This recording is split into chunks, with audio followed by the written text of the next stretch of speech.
Hormuz को खोलो या फिर उड़ाएंगे पावर प्लांट और तेल कुएं, जिद पर अड़े ईरान को लेकर डोनाल्ड ट्रंप। और डोनाल्ड ट्रंप ने साफ साफ कहा है कि अगर हार्मुज ऑफ स्ट्रेट नहीं खोलता तो हम उसे उड़ा देंगे, और अगर ऐसा नहीं करते तो ईरान कब्जे में लेने की फिराक में हम हैं ही। बहुत कुछ चल रहा है दोस्तों इस समय जियो पॉलिटिक्स में। आइए जानते हैं क्या है पूरा मामला। हार्मुज को खोलो या फिर उड़ाएंगे पावर प्लांट और तेल कुएं, जिद पर अड़े ईरान को लेकर ट्रंप की ये धमकी नई नहीं है। इससे पहले भी कई बार ये कह चुके हैं। ट्रंप ने इस संभावित कार्रवाई को उन अमेरिकी सैनिकों की मौत का बदला बताया जिनके बारे में उनका आरोप है कि वे पिछले कई दशकों में ईरान से जुड़े घटनाक्रमों में मारे गए हैं। अमेरिकी राष्ट्रपति डोनाल्ड ट्रंप ने ईरान को लेकर बेहद कड़ा और आक्रामक बयान दिया है, जिससे पहले से जारी वैश्विक तनाव और बढ़ाने की आशंका है। ट्रंप ने अपने social media platform truth social पर पोस्ट करते हुए चेतावनी दी है कि अगर स्ट्रेट ऑफ हार्मुज को तुरंत व्यापार के लिए नहीं खोला गया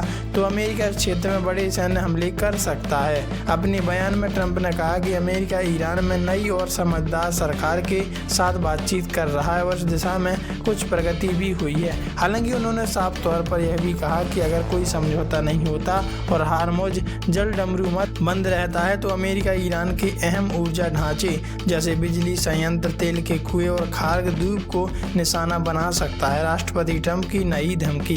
ट्रंप ने इस संभावित कार्रवाई को उन अमेरिकी सैनिकों की मौत का बदला बताया जिनके बारे में उनका आरोप है कि वे पिछले कई दशकों में ईरान से जुड़े घटनाक्रमों में मारे गए हैं। यह बयान ऐसे समय में आया जब मिडिल ईस्ट में पहले से ही तनाव चरम पर है और वैश्विक ऊर्जा आपूर्ति खासकर तेल और गैस के व्यापार पर इसका सीधा असर पड़ रहा है। विशेषज्ञ मानते हैं कि यदि स्ट्रेट ऑफ हार्मुज में स्थिति और बिगड़ती है तो इसका असर वैश्विक अर्थव्यवस्था, तेल की कीमतों और भारत जैसे आयात निर्भर देशों पर गंभीर रूप से पड़ सकता है। ईरान ने अमेरिकी प्रस्ताव को किया खारिज। विदेश मंत्रालय ने क्या कहा?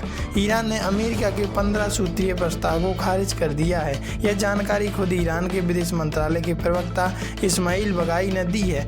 उन्होंने कहा है कि तेहरान के दिए प्रस्ताव में उन चीजों का जिक्र था जिसे स्वीकार नहीं किया जा सकता। उन्होंने कहा कि जंग के बीच मध्यस्थता में जुटे देशों से हमें संदेश मिले हैं। इससे साफ है कि अमेरिका बातचीत करने का आग्रह कर रहा है। इनमें देशों में पाकिस्तान शामिल है। ईरान ने अमेरिका से सीधी बातचीत के दावे को भी खारिज कर दिया है।